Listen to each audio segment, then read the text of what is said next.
So, if you suddenly had 3 extra free hours today, what new hobby would you try? Right, like would you pick up a guitar, maybe try your hand at coding, or I don't know, finally learn how to bake the perfect loaf of bread? Welcome to Zena's English Cafe. Pull up a chair, grab your favorite cup of coffee or tea, and just get comfortable. Today, we have a really fantastic deep dive prepared for you. We are going through a B2 level lesson simply titled Hobbies and Free Time. Yeah, it's a topic that everyone universally understands, but we rarely talk about the deeper psychology behind it or, the precise language we need to describe it naturally in English. Exactly. So we want you, sitting right across the table from us, to think about that opening question. If you had more free time, what new hobby would you actually try? Just pause for a second, think about your answer, and drop it in the comments. We always love reading what you come up with. And while you are doing that, please subscribe to the channel and share this lesson with your friends who are also learning English. For sure. So our mission today is basically threefold. First, we are looking at a reading passage that argues hobbies are actually a necessity, not just a bonus. Right, a true necessity. And second, we will break down some vital B2 level vocabulary so you can talk about your free time easily. And finally, we are going to unlock the grammar of expressing your likes, dislikes, and preferences. So let's just start with the big picture. Sounds good. The reading passage we are looking at is titled More Than Just a Hobby, and it challenges a very common assumption about free time. I mean, many people view a hobby as simply a way to pass the time when you are bored. Yeah, that classic idea of killing time, like you have an hour to spare, so you randomly do a crossword puzzle just so you do not have to stare at a blank wall. Exactly. But the reading makes a completely different argument. It says hobbies actively reduce our stress and improve our overall mental health. Right, and we really need to look at why that happens, because it is not just about, keeping your hands busy. No, it's not. When you are working or studying, you are heavily using a part of your brain called the executive function. That is the part responsible for decision-making, focus, and, managing stress. And by the end of the day, that specific part of your brain is just totally exhausted. Completely drained. Which brings up a great analogy from the lesson material. A lot of students think a hobby is just killing time, but it's actually like plugging yourself into a charger. I love that comparison. Right. Only I want to upgrade that metaphor just a bit. It is not just plugging a phone into a wall. It is more like force closing all those heavy apps running in the background of your phone so the processor can finally cool down. Oh, wow. That is a brilliant way to describe the mechanics of it. A hobby shifts the power draw in your brain. Exactly. Like if you spend all day doing math or writing emails and then you spend an hour gardening, you are giving your executive function a break. You're activating your creative or physical centers instead. So you are restoring your internal battery by switching the circuits. The reading explicitly states that taking this time is not a luxury. It is a necessity for a healthy work-life balance. And the distinction between those two words is vital for our learners. I mean, a luxury is an extra thing, a nice bonus, like a designer jacket or a fancy watch. Right, something you might want but don't absolutely need. Precisely. A necessity is something required for survival, like water or shelter. So calling a hobby a necessity completely changes how we prioritize our day. It basically gives you permission to take a break without feeling guilty. Yes, exactly. To help us understand this, the text categorizes hobbies into 3 distinct areas. First, we have creative hobbies. That's where you use your imagination to produce something, like painting, writing, or playing music. Yeah, I actually tried getting into baking sourdough bread recently. It was a complete disaster at first, flour everywhere, but it felt incredibly creative. Baking definitely counts. The second category from the text is active hobbies. These are the ones that get your heart rate up. Like swimming, cycling, or hiking. Exactly. And the final category covers the quieter activities. Because, you do not always want to run 10 miles. Sometimes you just need quiet focus. Right, which includes things like gardening, reading, or cooking. My personal favorite is tending to my indoor plants. It is silent, slow, and just incredibly calming. But here is the modern dilemma, right? We are all incredibly busy. A lot of learners ask, where do people even find the time or the inspiration to start these things today? That's a great question. The reading points straight to technology. It has fundamentally changed how we discover interests. Oh, for sure. Like 20 years ago, if you wanted to learn origami, you just had to hope the local library had a book on it. Right, or that someone in your town taught a physical class. Now you can watch a 5-minute video tutorial on your phone while riding the bus. Yeah, and you can instantly join a digital community of thousands of people who share that exact same interest. The barrier to entry is completely gone. Which means there is really no excuse not to find that internal charger for yourself. Absolutely. So let's turn this over to you listening to us right now. It is time for your first speaking practice. If you are walking the dog, commuting, or just doing the dishes, try answering this out loud. Go ahead and ask them. How do your hobbies help you relax after a busy day? Take a moment, speak your answer aloud right now, and try to use complete sentences.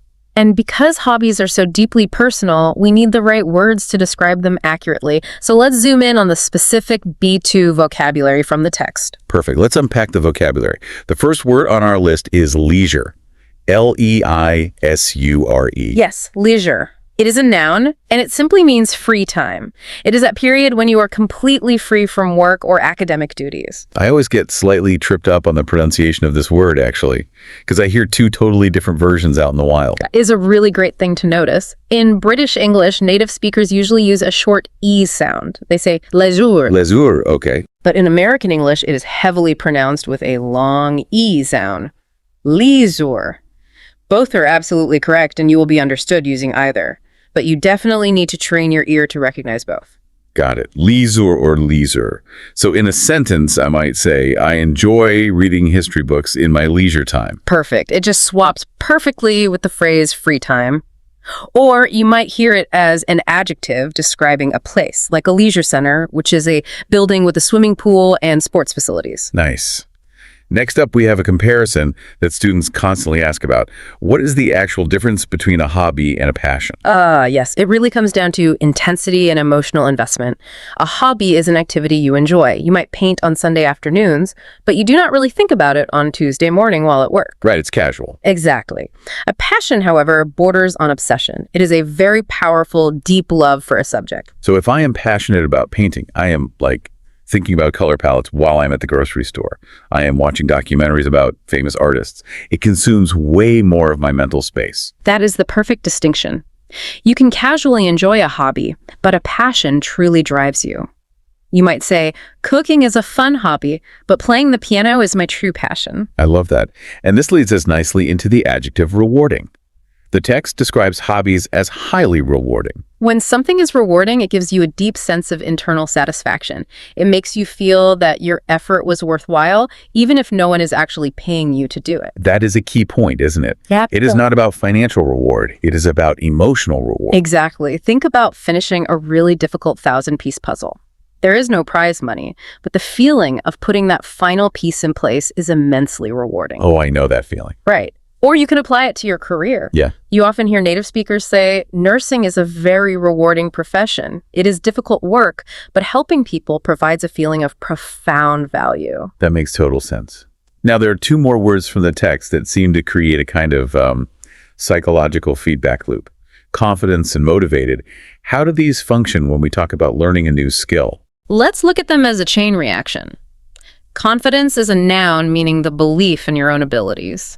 When you first start learning the guitar, your confidence is basically zero. Your fingers hurt and the chords sound terrible. But then, after a few weeks, you play a song smoothly for the very first time. And in that moment, your confidence grows. You suddenly believe, I can actually do this. That belief directly triggers the next word, which is motivated. And motivated is an adjective. Yes, motivated is an adjective. It describes the feeling of having the enthusiasm and energy to achieve a goal. So the more confidence you get, the more motivated you feel to keep practicing.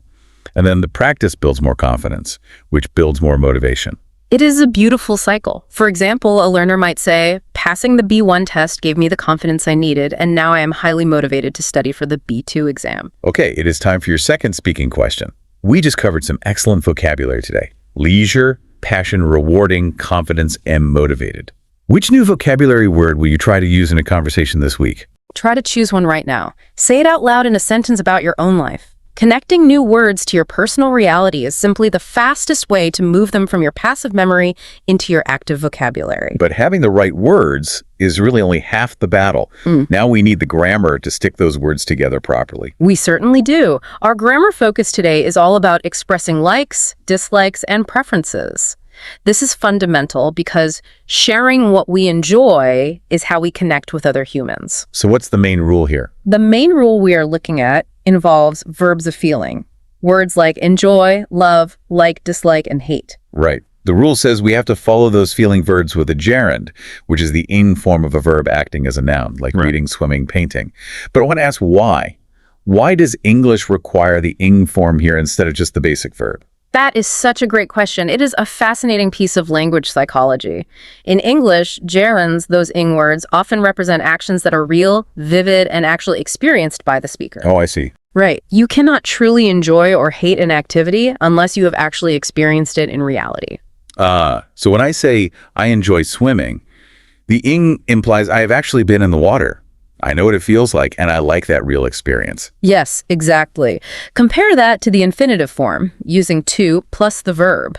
Infinitives often represent hypothetical, future, or abstract ideas. So after strong verbs of experienced feeling, English naturally prefers the gerund. That makes the classic student mistake make so much more sense. I always hear learners say, I enjoy read books. That is definitely the most common error with this structure. You cannot say, I enjoy read books. You must add the ing to make it a gerund. I enjoy reading books. Let's give a few more examples so our listeners can really get the rhythm of it in their ears. She enjoys painting in her free time. They hate wasting their weekends. He dislikes waking up early. The pattern is always the exact same. Feeling verb followed by the ing action. Okay, so that covers single activities. Yeah. But let's say I have two choices on a menu or two activities for the weekend, and I need to express a preference. When we compare two things, we use a specific structure. Prefer, plus the first choice, the word to, and then the second choice.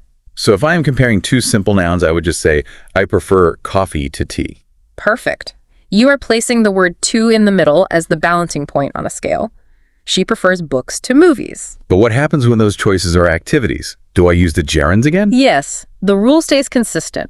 If you are comparing two activities, you use prefer plus gerund, the word to, plus the second gerund. Oh, got it. So I prefer reading to watching TV. Both sides of the scale get the ing ending. It creates a perfectly balanced, elegant sentence. He prefers cycling to driving.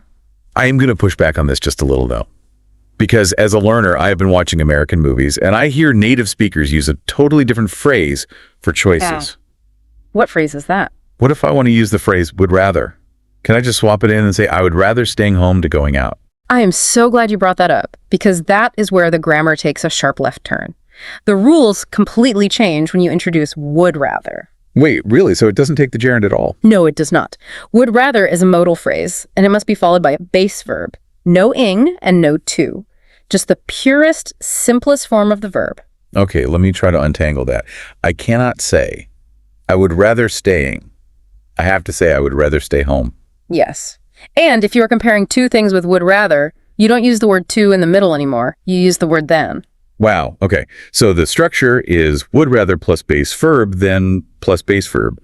I would rather stay home than go out. You nailed it. It is a tricky distinction, but let's put them side by side so the listener can hear the difference clearly. With prefer, we use the ing gerunds and the word to. I prefer reading to watching TV. But with would rather, we use base verbs and the word than. I would rather read than watch TV. Exactly. Understanding that slight shift will make your English sound incredibly natural and advanced. Which means it is time for our final speaking prompt. Here is your scenario. What do you prefer doing on weekends? Remember to use the rules we just discussed. Try answering out loud using the prefer structure with the ing verbs. For example, on weekends, I prefer walking in the park to staying indoors. Fill in your own answer. Excellent. We've covered a massive amount of ground today, and we want to make sure these concepts really stick with you. Let's do a quick review of the major takeaways. On the vocabulary front, remember that a passion is much deeper and more intense than a casual hobby. An activity is rewarding when it gives you internal emotional satisfaction, and practicing a skill builds your confidence, which in turn keeps you motivated to learn more. And for grammar, the golden rule is gerunds. Use the ing form after verbs of feeling because you are talking about real experienced actions. I love swimming. When comparing, it is I prefer swimming to running. But if you switch to would rather, drop the ing and use base verbs, I would rather swim than run. And connecting everything together was the powerful idea from our reading today. Taking time for your hobbies is an absolute necessity for a balanced life. You have to switch your brain circuits to recharge your battery. Before we clear our coffee cups and close up the cafe, we want to leave you with one final provocative thought. We talked a lot about the emotional reward of a hobby, but sometimes people turn their hobbies into successful businesses. So our question for you to ponder today is this. If you could turn one of your hobbies into a full-time career, which one would you choose? But more importantly, if that fun hobby suddenly became your daily job with deadlines, demanding clients, and stress, would it still feel like a hobby? Or would you drain that battery and have to find a completely new way to relax? It is a fascinating paradox to think about. It really is. Thank you for joining us at Zena's English Cafe. If you enjoyed today's episode, don't forget to subscribe, share this podcast with your friends who want to learn English, and join us again for our next lesson. Keep learning, keep speaking, and we'll see you in the next episode.